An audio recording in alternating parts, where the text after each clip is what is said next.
ఒక small story. చిన్న కుందేలు పెద్ద హృదయం.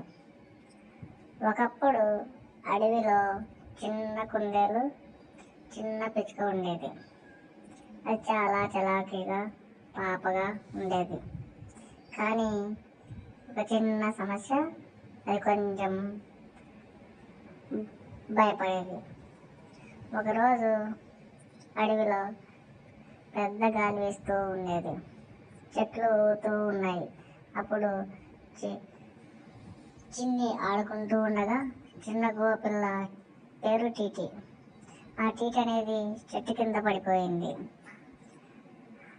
అప్పుడు అయ్యో, నేను ఎట్లా ఎక్కాలి, నేను ఇక్కడే చిక్కుకుపోయాను అని టీటీ భయపడి ఏడుస్తూ ఉండేది. చిన్న కుందేలు కూడా కొంచెం భయపడింది. కానీ వెంటనే ధైర్యం చేసి, నువ్వు ఆందోళన పడకు, నేనున్నాను కదా అని చెప్పింది.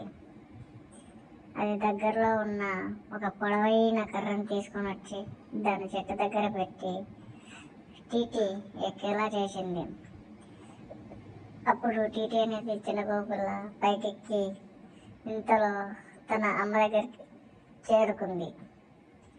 అప్పుడు టీటీ అమ్మ వచ్చి చిన్న కుందేలుకి ధన్యవాదాలు చెప్పింది. నిన్ను చూసి మా టీటీ సురక్షితంగా ఇంటికి వచ్చింది. నువ్వు చిన్న కుందేలే కావచ్చు, కానీ నీ హృదయం అనేది చాలా పెద్దది అని టీటీ వాళ్ళ అమ్మ చెప్పింది.